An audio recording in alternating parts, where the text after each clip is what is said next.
Is it over yet?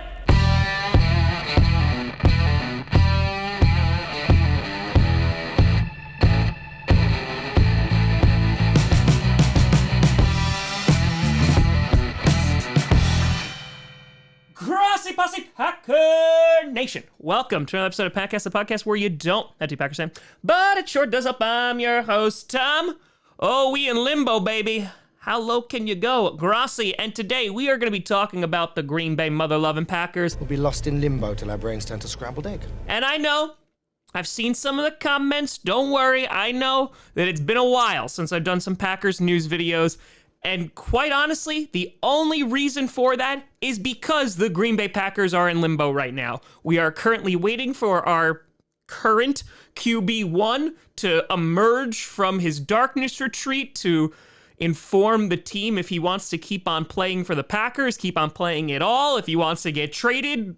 All of that is happening, and yes, that's a real sentence in 2023. We're waiting on that, and so I didn't want to just put out clickbait garbage and put out the same crap, commenting on tidbits or quotes from somebody of what Aaron might do, because as Aaron Rodgers said on the Pat McAfee show, Ian Rappaport, Adam Schefter, respect to them, but they don't know crap when it comes to Aaron Rodgers because everybody in his inner circle is not talking to those guys. So there really isn't a ton to talk about in terms of Aaron Rodgers. And unfortunately, he's kind of the key to everything because if he's coming back, that's going to set off a whole chain reaction of what the hell do the Packers do now? And if he's not coming back, that sets off a whole nother scenario. So there's a lot to kind of break down, but we're just waiting. So instead of talking about Aaron Rodgers or talking about all that stuff, and it's a little too early for the draft, I wanted to kind of just do an overview of the Packers and where they are currently when it comes to contracts, where it comes to free agents, and of course, what they are going to do at QB or what some of their options are.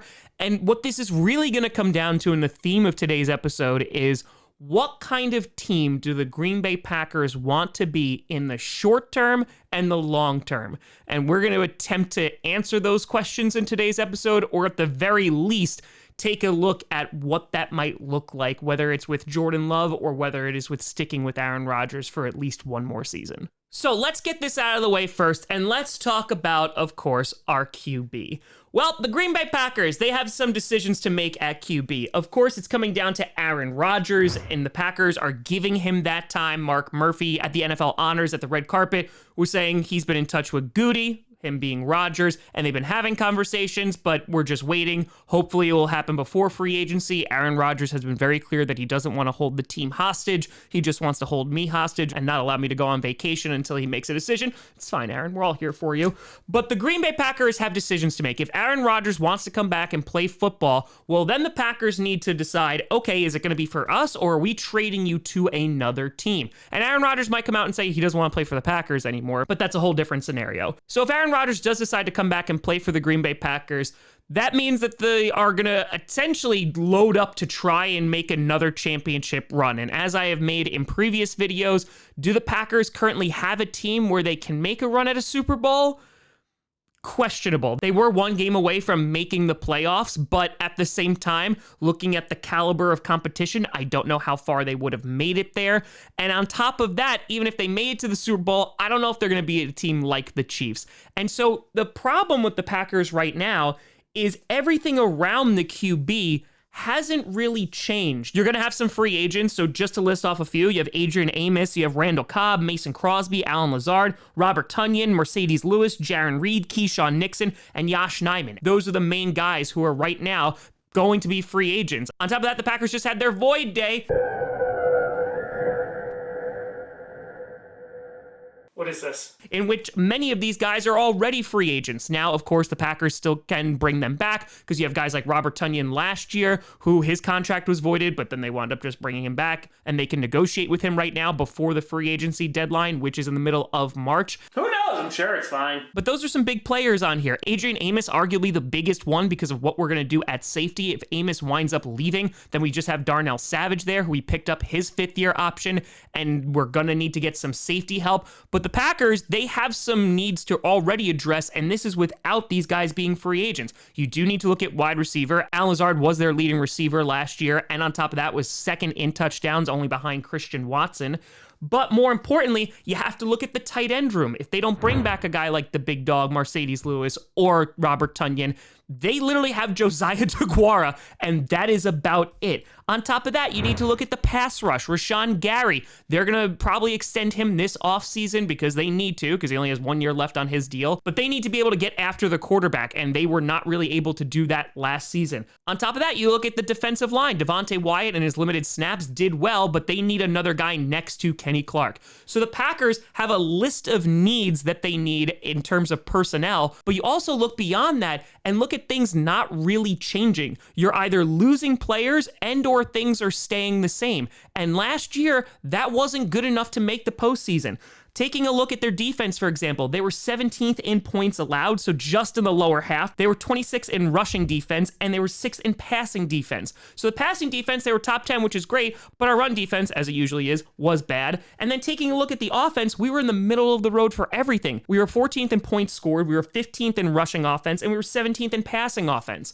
Now, are there a lot of reasons why that happened? Absolutely. You had injuries on the defense, Eric Stokes being out, Rashawn Gary getting injured. That didn't help. And for the offense, Aaron Rodgers dealing with a broken thumb. You had young wide receivers. The offensive line was shaky at times. So there's definitely reasons for optimism going forward. But then you look at the defense and guys like Joe Barry, he's still staying around. And besides that nice stretch that he had near the end of the season, it wasn't a great year for Joe Barry and company because there's just too much talent on this defense to be a middle-of-the-pack squad. And then you look at offense, Aaron Jones taking a pay cut to stay with the Green Bay Packers. He's still under contract for the next 2 seasons, and then after that, he's a free agent. But you look at A.J. Dillon, who's on his last year of his deal, so the Packers are going to have to make a decision there as Aaron Jones gets older. And of course, they're probably going to have to pay A.J. Dillon a good amount, considering he's on his rookie deal right now. So this is likely to be the last year that you're going to see A.J. Dillon and Aaron Jones together, and losing Aaron Jones is a major loss because the guy is a phenomenal weapon and arguably the best guy on our offense. And I completely agree with keeping Aaron Jones because not only is he a stud, but regardless of who our QB is, whether it's Jordan Love or it's Aaron Rodgers, the Packers would benefit of having a weapon like Aaron Jones in the backfield because he's great in the pass game, but he's also, of course, so elusive in the backfield.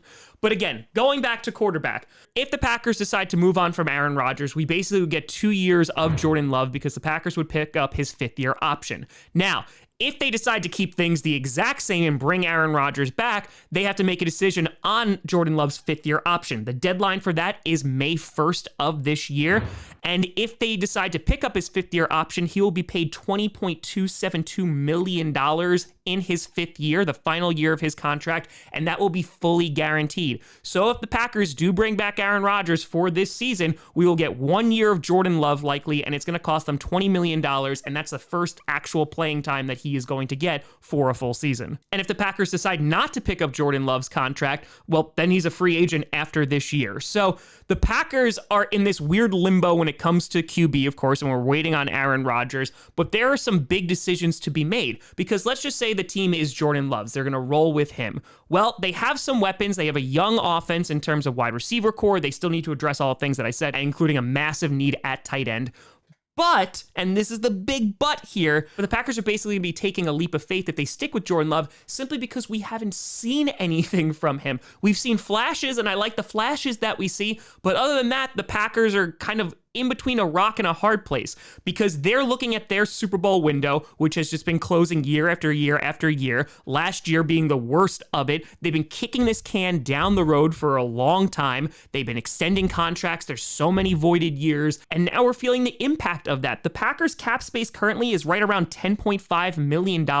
Goody has already said that he's going to have to restructure just about everybody, and this is where the Packers are right now. They have a roster that is talented, but is it enough to win a Super Bowl? Last year, it did not look like it. And again, not a lot is changing. The year prior, when they were the number 1 overall seed, when they lost to the 49ers, what changed? Well, they lost MVS, they lost a bunch of coaches, and they also lost Davante Adams. And you saw the impact on the offense, and the defense didn't really improve. And that's my biggest concern, because as Goody said at the end of the year press conference, and as everything was hyped, all before last season, the Packers were expected to have at least a top 10 defense, and it just never happened. It only happened in one category. So that's a huge problem. So if the defense stays the exact same where it was last year, and again, they are going to be starting this season without Rashawn Gary, that's a problem because you're going to need a massive production in your offense. And what has changed on offense? You're losing likely your leading receiver in Allen Lazard. You're going to see guys like Christian Watson, Romeo Doubs. They're going to be in their second year and hopefully could take that next step, including guys like Samori Toure. Hopefully he gets some more playing time.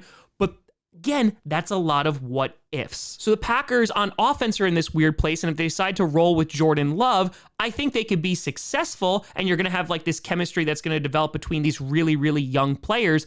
But there still is a very limited window on how much time you have to evaluate Jordan Love, because you're basically looking at this coming season with Jordan Love as okay, well, there can be no faults because we just lost our Hall of Fame QB in Aaron Rodgers, and it's Jordan Love's first real season. So you're going to have that, and then you have one more year before you're going to have to pay Jordan Love and say, hey, this is our guy, or he isn't. And I don't know if that's really a fair evaluation, but we're gonna have to find out because this is the situation that the Packers have gotten themselves into. And if we want to look even further than that, in 2025, when Jordan Love would be a free agent, if they claimed his fifth-year option, you have guys like David Bakhtiari, Kenny Clark, Aaron Jones, Rasul Douglas, Eric Stokes, all on the final years of their contract. So that's a big deal. The Packers, they invested a lot of draft capital into the defense, and we really haven't seen the results that we have wanted. Now, you can blame that on players not executing. You can blame that on coaching because they brought guys back like Rasul Douglas, Devondre Campbell. They, of course, spent their 2 first-round picks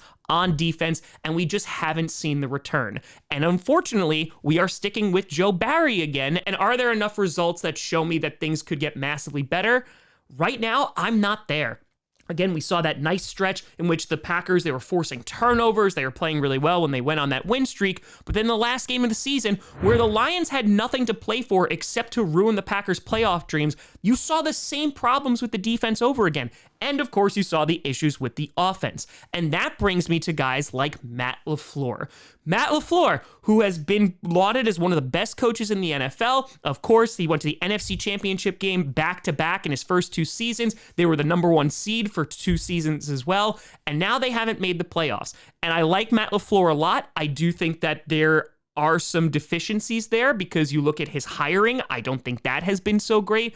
And on top of that, when it comes to play calling and just decision making, there are some questions there. And I am very curious to see what kind of coach Matt LaFleur is going to be if and when Jordan Love is behind center, because I think we're going to get a true evaluation because we haven't been able to really get one because Aaron Rodgers and Matt LaFleur's success is so closely linked. That's why Matt LaFleur is usually not up for Coach of the Year awards. Now, I will say Matt LaFleur did a great job of reinventing Aaron Rodgers, back-to-back MVPs, and turned a disappointing 2019 around for Aaron Rodgers, at least in his standards, to having really great back-to-back seasons. So I'm not saying that Matt LaFleur is bad or anything like that, but I do think that there are some question marks that have started to arise, especially when the Packers start to lose and things are not getting fixed, and you just have to scratch your head at some of these decisions that are being made. Why can't you just be satisfied with the way it is? Come on! Jesus! Just grow some f***ing balls! And so, what does this all mean? The Green Bay Packers were a middle-of-the-road team last year. Is there anything being done right now that is going to change that? Right now, no. You just have a lot of what ifs and maybes in which you're going to lose some guys to free agency. On top of that, you have a quarterback that you drafted in the first round sitting back there who has potentially 2 years left on his deal if you pick up his 5th-year option, and we have seen almost nothing from him. And I know, again, we are just waiting for Aaron Rodgers, but the Green Bay Packers, at the end of the day, are going to have to make a decision if Rodgers says, I want to come back and play football. And for the Packers, and for me, I think it makes the most logical sense to roll with Jordan Love because I think that you need to evaluate the talent that you have and see where there are deficiencies. I want Matt LaFleur to call a season with Jordan Love and go, you know what? We can't put up with this defense because I will tell you, and this happened a lot last season, a lot of this offense is depending on your Hall of Fame QB. And as he's declining a little bit, the Packers, who have great running backs in the backfield and were supposed to have a great defense, It's infuriating to say, oh, well, we're just going to continue to put it in the hands of Aaron Rodgers when he shouldn't have to be that guy anymore. One, because we have the personnel around him. And two, it's masking up some real problems with this team. The defense has not been great. Why? We need to get to the root of the problem there and fix it. And maybe if you don't have a Hall of Fame QB back there, maybe it could be even more blatant. Because again, you even look at special teams the year before that. You look at special teams last year in which Amari Rodgers was returning punts for whatever reason. And they put Keyshawn Nixon back there and he becomes an all-pro. So it's mind-boggling at times to see all the deficiencies that the Packers have that are holding them back. And then on top of that, they have all of these cap issues. And on top of all that, they need to figure out who their QB is going to be. The Packers have been trying to avoid a restructure now for a couple of years. They failed at that because right now they are restructuring, reloading, whatever you want to call it. And the problem is that if they bring Aaron Rodgers back and he's playing for another year, it's just putting more pressure on him to carry what was a mediocre team last year to success. And we saw this under the Mike McCarthy era, and Aaron Rodgers was able to do that. That run the table season, Aaron Rodgers was able to do that. Right now in 2023, I don't know if Aaron Rodgers is able to do that, but more importantly, he shouldn't have to. And that's where you scratch your head. Why are we not utilizing our running backs? Why is the defense not getting better? And instead, we're kind of just being like, let's just keep on rowing the boat and see what happens. Instead, the Packers need to take a hard look in the mirror and say, where are we? Can we realistically win a Super Bowl with Aaron Rodgers this season and the personnel that we have? And if the answer is no in any way, well, then you need to look at the kid and you need to look at Jordan Love and see what you have there, because this team is eventually going to be without Aaron Rodgers. And the only question is, what kind of shape do you want to be in for the next 5 years without him? But let me know what you think down in the comments below. Before we get out of here, I want to do a big shout out and thank you to some brand new patrons and YouTube members. Over on the Patreon side of things, we have K Stobe, a big shout out and thank you to you. And over on the YouTube side of things, we have CHF, we have J Thunder TV, Carl Richardson, Mark Burns, Austin Sutter, we have Coaster Marines, we have Logan Green, and Sydney S. A big shout out and thank you to you all. But let me know what you think down in the comments below. And of course, we'll be waiting for an Aaron Rodgers decision. Let me know. You guys find me at TomGrossiComedy.com or TomGrossiComedy, all social media, see down below. Check out podcasts on SoundCloud, iTunes, Google Play Music, Spotify, and of course, YouTube. And a big shout and thank you to all the patrons over at patreon.com/TomGrossiComedy and the YouTube members. But thank you so much for watching. I'm Tom Grossi. And as always, go Pack Go.